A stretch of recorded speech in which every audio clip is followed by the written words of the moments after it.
I would now like to turn the call over to Kevin Crichton, Paramount's EVP of Corporate Finance and Investor Relations. You may now begin your conference call. Good afternoon, and thank you for taking the time to join us for the Paramount Q1 2026 earnings call. I'm Kevin Crichton, EVP of Corporate Finance and Investor Relations. Joining me today is our Chairman and Chief Executive Officer, David Ellison, our Chief Financial Officer, Dennis Cinelli, and our Chief Strategy and Operating Officer, Andy Gordon. As a reminder, we will be making forward-looking statements today that involve risks and uncertainties. Our remarks will also include non-GAAP financial measures. Reconciliations of these measures can be found in our earnings letter or in our trending schedules, which contain supplemental information. These can be found on our investor relations website. I'll now turn it over to David for a few brief remarks before we take analyst questions. Thanks, Kevin, and good afternoon, everyone. As you've seen in our first quarter results and most recent shareholder letter, we're off to a strong start in our first full year at PSKY. The progress we've made in just 9 months is a testament to the amazing team we've assembled that has worked tirelessly and with great conviction to deliver on all areas of our business. We are executing deliberately against our priorities and seeing tangible results, attracting top creative talent, nearly doubling our film slate, delivering shows audiences love, and greenlighting dozens of new and returning series while achieving our financial goals. At the same time, we are transforming how we operate, unifying platforms, data, and workflows, and embedding advanced technology to drive efficiency, better serve our partners, and elevate the overall consumer experience. Across the business, we are getting things done, and it's translating into real momentum. As a storytelling company, our top priority is, and always will be, delivering great films and television series from the world's leading creators that resonate with broad global audiences. Recent highlights include Scream 7, which became the highest grossing installment in the franchise's 30-year history, Landman, now the most watched series in Paramount Plus history, and the continued strength of CBS, which has 13 of the top 20 primetime series, including all 4 of the top new series, an achievement no broadcast network has matched since the early 1990s. On streaming and sports, engagement remains strong, with more than 10 million households watching over 100 million hours of UFC programming on Paramount Plus, and CBS Sports delivering the most watched final round of the Masters in over a decade. These are just a few examples of the progress and growth taking place company-wide. As I mentioned, we are also making meaningful strides improving our products to deliver more dynamic, personalized experiences and superior monetization. New features, such as enhanced mobile experiences, short-form video, and more advanced recommendations, are helping us to better serve consumers. We're also leveraging AI-powered capabilities across the businesses, including our agentic data warehouse and Precision Plus, our targeted and optimization platform to move faster and operate with greater effectiveness in support of our advertising partners. While there is still significant work ahead, we remain confident in our strategy and the trajectory we are on. Finally, we continue to make steady progress towards completing the Warner Bros. Discovery transaction, which we believe will accelerate our transformation, strengthen our competitive position, and enhance our ability to help shape the next era of entertainment. To date, we have satisfied our U.S. HSR obligations, and there are no statutory impediments remaining, and we continue to advance through European and other international regulatory approvals, several of which have already been secured. Earlier in April, we announced a broad syndication of the PIPE equity commitments to strategic investors, underscoring continued investor confidence, secured $10 billion in permanent financing, and syndicated the remaining $49 billion of our bridge to a group of leading banks and institutional lenders. Additionally, on April 23rd, WBD shareholders voted to approve the transaction. We're pleased with the momentum and will continue to take the necessary steps to bring this deal to completion. At every stage, we remain guided by our strong conviction that the combination of these two iconic companies and their extraordinary teams will create a leading global media and entertainment company, powered by storytelling and accelerated by technology, that strengthens competition, better serves the creative community, and delivers even more compelling stories to audiences worldwide. We're excited for all that's ahead and look forward to the opportunities it will create. And with that, I'll turn it back over to Kevin for your questions. Thanks, David. Just a quick note before we open the line. Given the pending transaction for WBD, we won't be taking questions on the deal today beyond what we wrote in the shareholder letter. With that, Krista, we'll go ahead and open up the line, please. Thank you. If you would like to ask a question, please press star 1 on your telephone keypad. To withdraw your question, again, press star 1. We do ask that you limit yourself to 1 question. For any additional questions, please re-queue. And your first question comes from Sean Diffley with Morgan Stanley. Please go ahead. Great. Thanks very much. I was hoping you could comment on business transformation early learnings as you converge your tech stacks between Paramount Plus and Pluto, and any things that you could apply to a larger asset base. And then broadly, how you see AI transforming the business. You mentioned on the ad tech front, but anything else that you think is notable to call out? Yeah, sure. No, absolutely. So what I would say in terms of early learnings is really our ability to execute and move quickly in regards to the transformation. We're on track, as we discussed previously, to really consolidate our 3 streaming services into 1 unified platform by really the middle of this year. Those learnings are going to be crucial as we get into basically the transaction with WBD. I think if you look at our ability to execute on our cost saves and efficiencies, we've had great learnings there. And I think we've been delivering on what we said we were going to do regarding plan.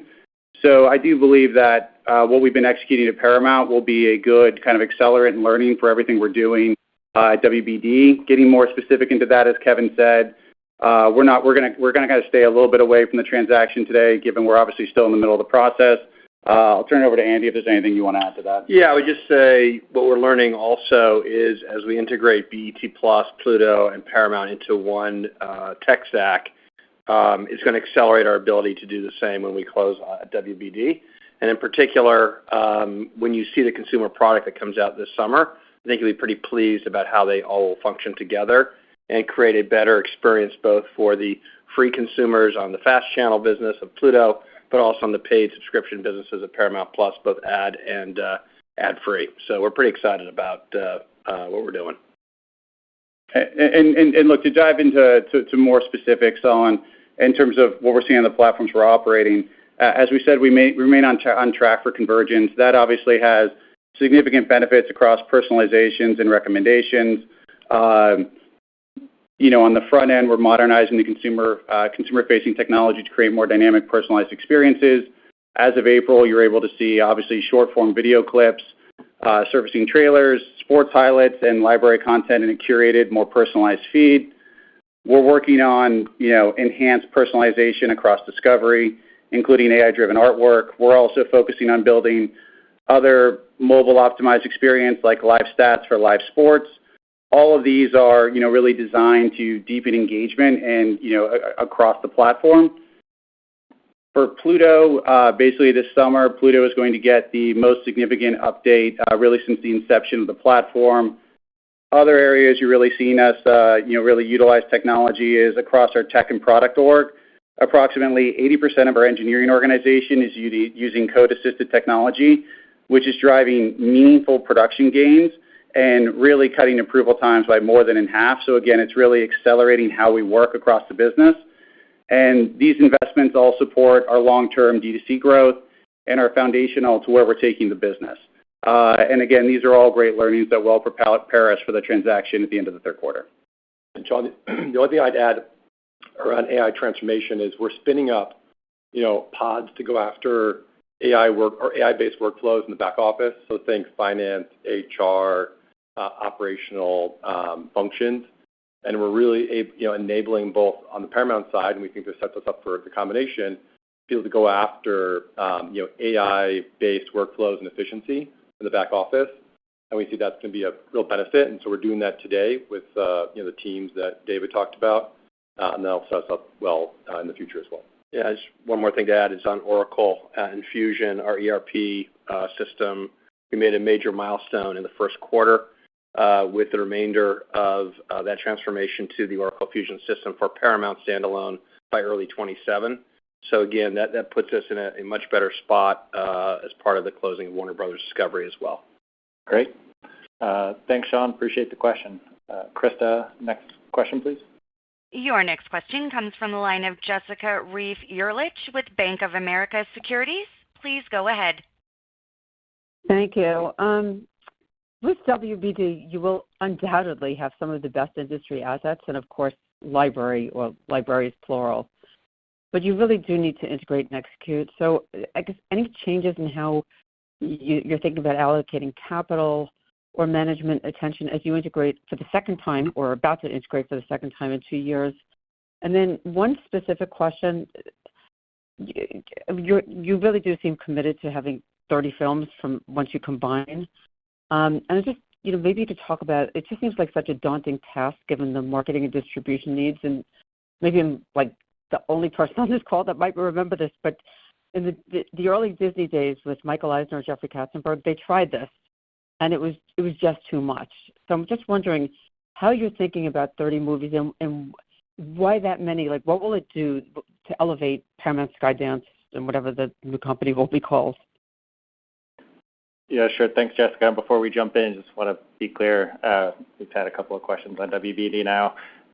We want to focus most of the call on our results for the quarter and the outlook for the business. But with that, I'll go ahead and kick it over to David. Yeah, no, Jessica, I really appreciate the question. So, look, zooming out to 30,000 feet, we really view our pending acquisition of Warner Brothers Discovery as a powerful accelerant to our strategy, right? It expands reach and enhances our ability to create the world's most compelling stories and experiences, and it positions us really well to build a next-generation media and technology company. And if you look at that across basically, three core pillars, on the production side, we'll become, the premier destination for the industry's leading creative voices. We are firmly committed to 30 theatrical films per year. If you look at the schedule, we have 15 films on the calendar to release this year, up from 8 last year. So we've come close to basically doubling the output of our film studio at Paramount. If you look at the great job that the team at WBD has done, they have 15 films on the release calendar for this year.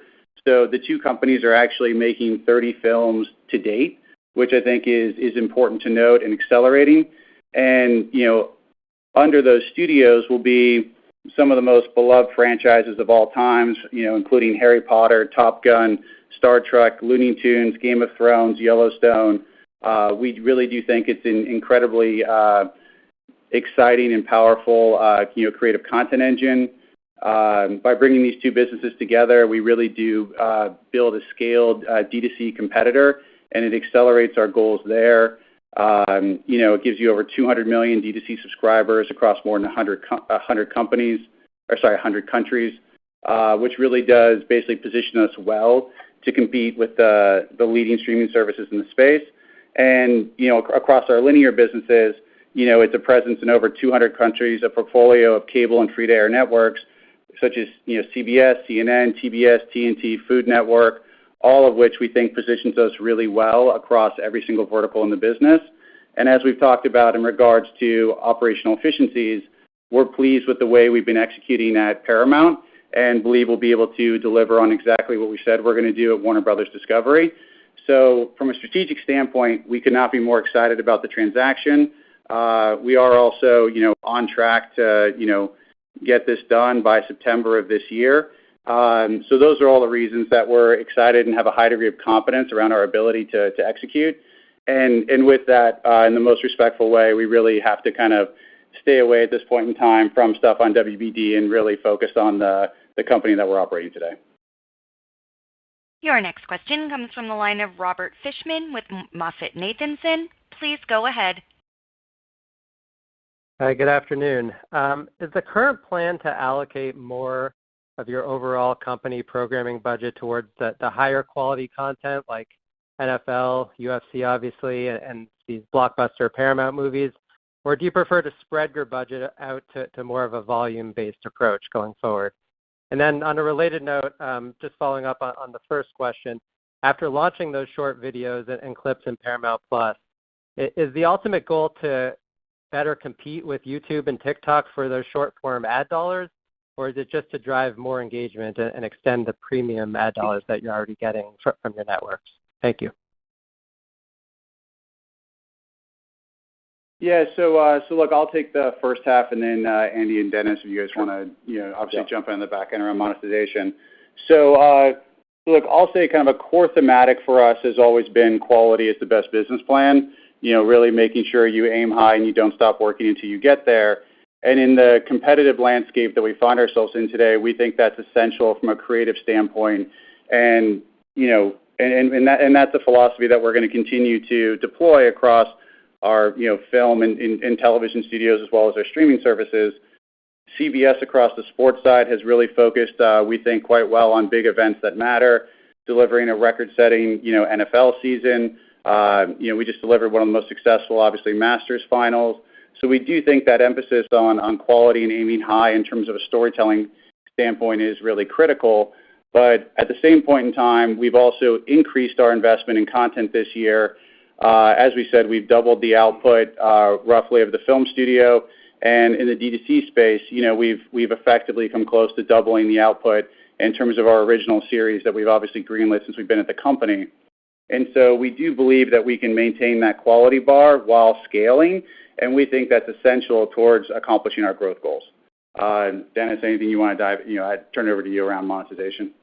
Yeah, I think you should think about the content portfolio across our segments, right? And so, in TV media, the CBS team has been executing with a balanced portfolio of both the NFL and other sports, as well as a really solid primetime lineup. Then you've seen them there with 13 of the top 20 shows in primetime. Overall on D2C, we very much are building, we've talked about this is a multi-year journey to build a portfolio that drives growth and engagement. And you're seeing that start to come through. In Q1, our Paramount Plus revenue was up 17% through a combination of both, delivery on price increase as well as our healthy underlying growth in the business from subscribers. We added nearly 2 million subscribers in the quarter on an underlying basis. And then, David talked about in the studio, right? We will continue to see, the studio rebuild in Q1. Our overall studio revenue was up 11%. A combination of both the delivery on films like Scream, as well as continuing to build our third-party TV studio. And we'll continue to monitor, the content performance. We're spending a lot of time internally around, building out appropriate content ROI analysis, making sure that every investment is underwritten with the appropriate level of rigor. And you're going to continue to see us do that as we build a portfolio. And then, Robert, look, on clips, we obviously know where people want to watch our content. Typically, it's on more than one screen. If it's not two, it's kind of three.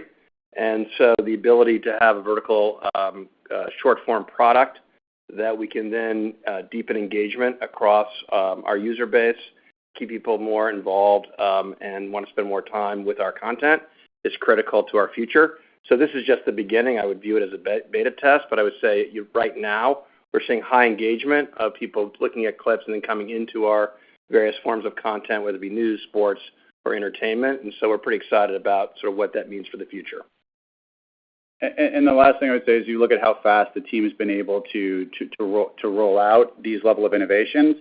There is incredible momentum building across the company as we basically take a test and learn fast iteration approach.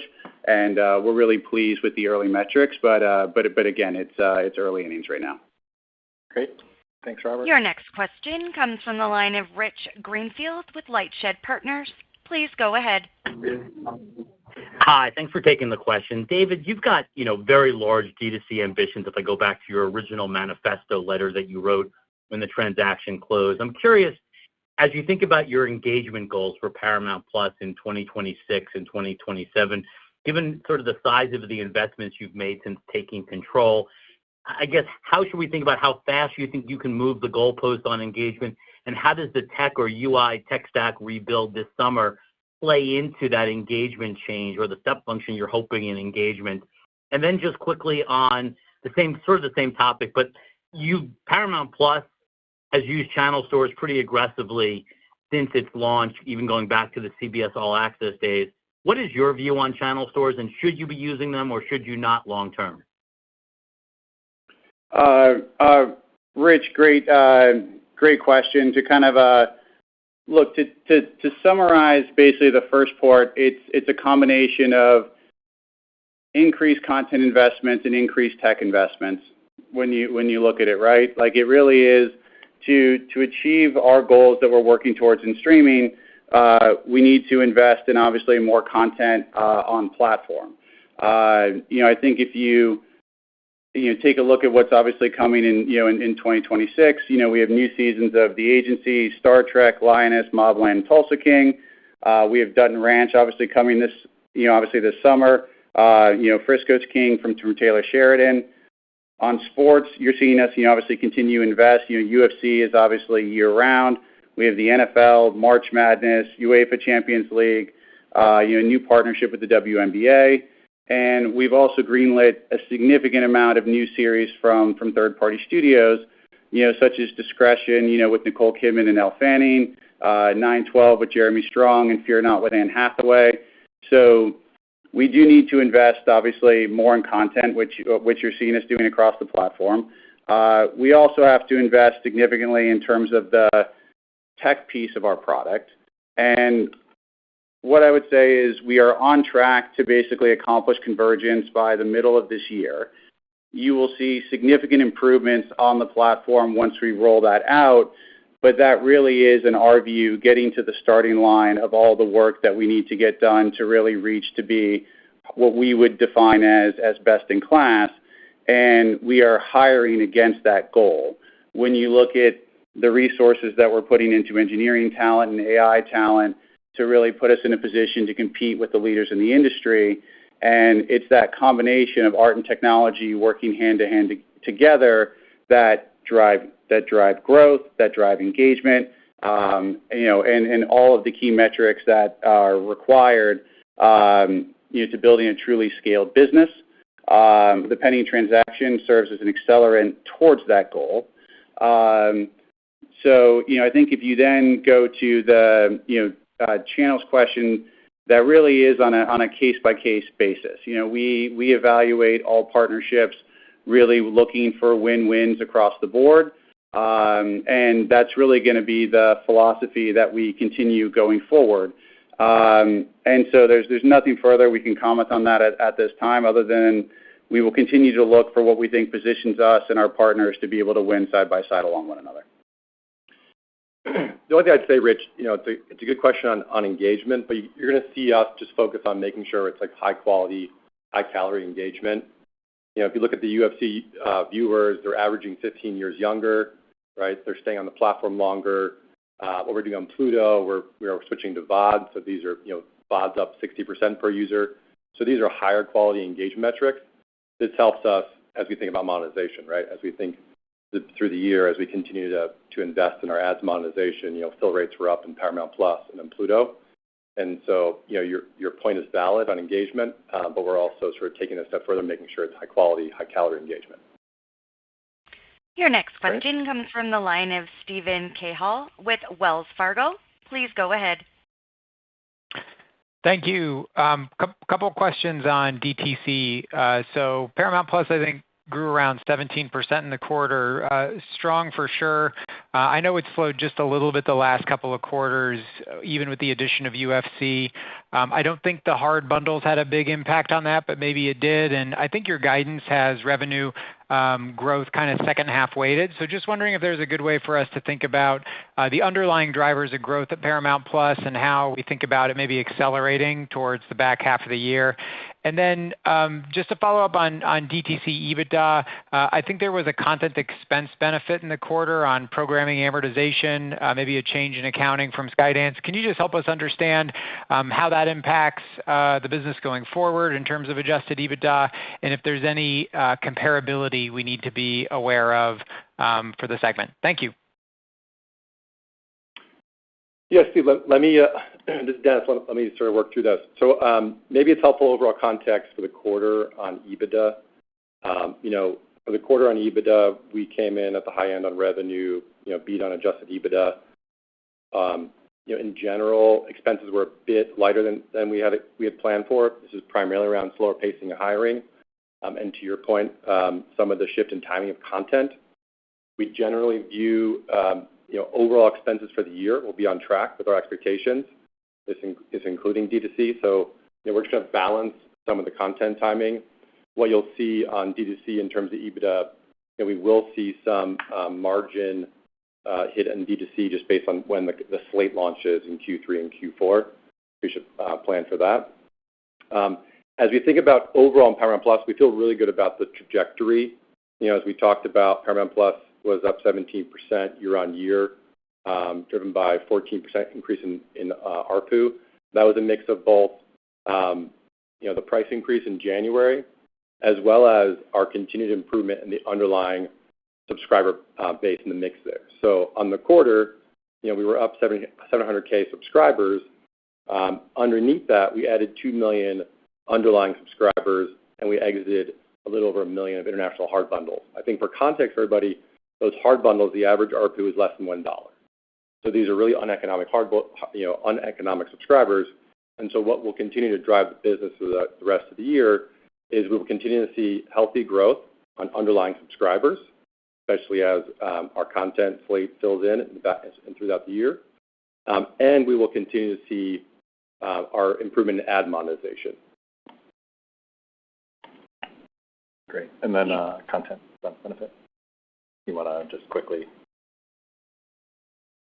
Yeah, we had just on the content expense benefit. I think we talked through the timing for some of the phasing for the quarter.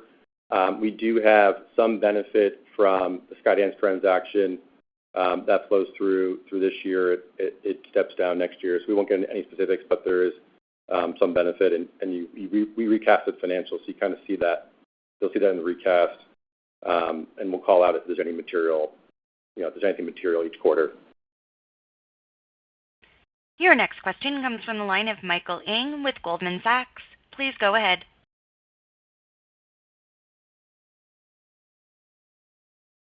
Michael, your line is open.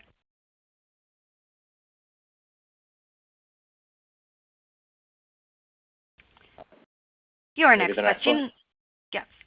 question comes from the line of Peter Supino with Wolfe Research. Please go ahead. Good afternoon. I wondered if you could talk about the programming cost environment generally. You and others in the industry seem very focused on investing, targeted but increasingly aggressive ways, and I'm wondering if you're seeing that in the unit cost of programming. And then a question on ad sales. You all have rethought so many aspects of the business, and I wonder now, having owned the assets for almost a year, if you have any fresh ideas about the way in which Paramount's selling advertising, especially in the DTC space. Thank you. Yeah, I'll jump in real quick, Peter, on programming costs, and then Dave, why don't you take how we're thinking about transforming ad sales? Yeah. Peter, on programming, generally we find we're able to work through the greenlight process and be competitive. I think what I would say you can see it flow through. Number one, what the team is doing in TV media, especially in CBS, they're managing the linear declines and doing that through right-sizing our programming, at the same time hitting creatively with the performance of the slate. And so we see that team executing really well. And then across the studio, we're not seeing any impact on budgets, or overall creative costs.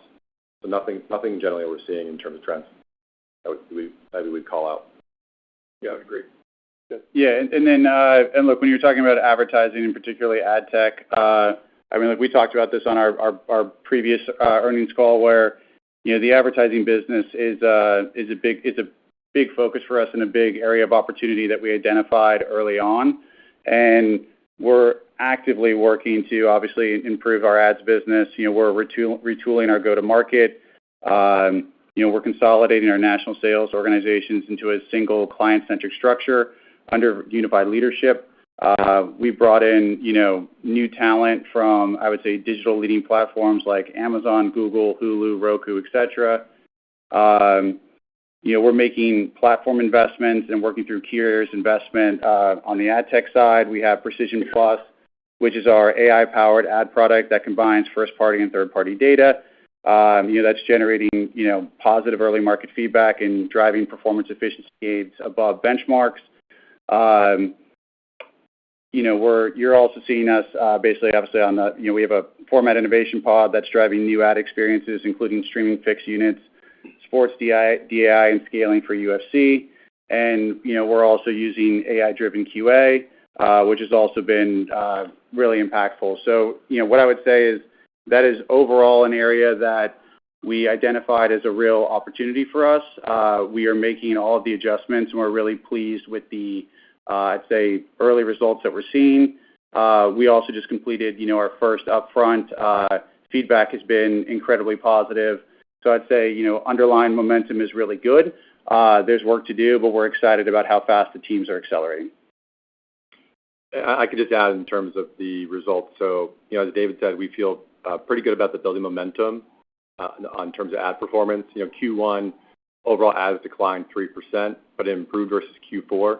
And we saw the D2C business, the ads business part of D2C return to growth. So as we think about the rest of the year, our expectation is the overall ad business in total for the company will return to growth in the back half of this year. This will be driven by D2C accelerating and more than offsetting the declines in TV media.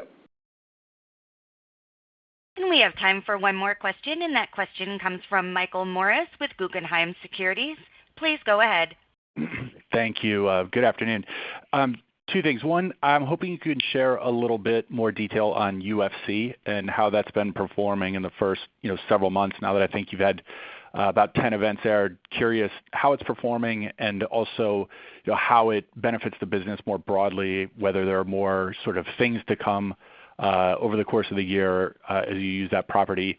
And then second, in the letter, you note at the studio several titles that you have in production that will be released on Netflix and on Prime Video.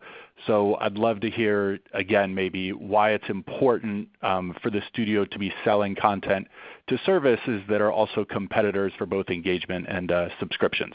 Thank you. Yeah, of course. So look, I'll start with the UFC piece. And so look, we could not be more pleased with our 7-year UFC partnership. It really has exceeded our early expectations across the board. A couple of key performance metrics. More than 10 million households have watched UFC programming on Paramount Plus, with over 100 million hours of UFC content viewed. To contextualize, average UFC viewership across our platform is more than 15 times the average pay-per-view event over the past 2 years. In addition to that, new UFC subscribers are on average 15 years younger than the average P Plus viewer. And these subscribers are coming in for UFC and then engaging, with our broader offering around with series like South Park. So we're really seeing, that subscriber engage with other content on the platform. They're spending more time. I think it's also important to kind of note the highlight of some of the events that we obviously housed on CBS. When you look at the main fight cards across UFC 326 and 327, those average 2.8 million viewers. For context, that viewership is nearly 50% higher than ABC's NBA primetime game on the same night. So the UFC content really is performing for us. We've also seen advertising demand exceed expectations, and that was a meaningful contributor to us in terms of our Q1 advertising. And so we're really excited about the way the UFC partnership is performing. And again, we're just we're under a year into the 7-year journey, but we are very excited about how it is driving the business. And then I believe, just I want to make sure I fully clarify, the second part of the question is you're asking around why we're obviously continuing to sell to third parties. Yeah. And look, I'll break that up into a couple of places. One, when it comes to content licensing, we do not believe in a one-size-fits-all approach to that. We actually think that is an incredibly meaningful part of our business and intend for that to continue. There are certain series and shows that you'll want to keep exclusively on your owned and operated platform, but there are other series that absolutely make sense to sell to third parties. And I think one of the things that is surprising is some of those series, when they actually come back to your owned and operated platforms, will actually increase in viewership. So you really can't take a one-size-fits-all approach to this problem. It really has to be evaluated on a case-by-case basis. I think also when you look into original series on the studio side, we're in the business of being the number one home for the most talented artists in the world. And when it comes to take a showrunner, for example, it's really critical to be in a position to where you are offering that particular piece of talent that you're working with the most opportunities to get their show made. And we think it is powerful from a platform perspective to say we can sell into our owned and operated, but if for any reason it doesn't make sense for owned and operated, we can also sell into third parties. We own those shows. They generate revenue for us. And it also makes you a much more desirable place from a talent perspective. So again, we really do evaluate all of these things on a case-by-case basis and do not take a one-size-fits-all approach. That served us really well, and we plan on that to continue for the foreseeable future. Thank you. I will now turn the call back over to Kevin for closing comments. All right. Thanks, Krista, and thank you to everyone for taking the time to join today. We appreciate the questions, and please reach out if you have any follow-ups. Thanks all. This concludes today's conference call. Thank you all for joining, and you may now disconnect.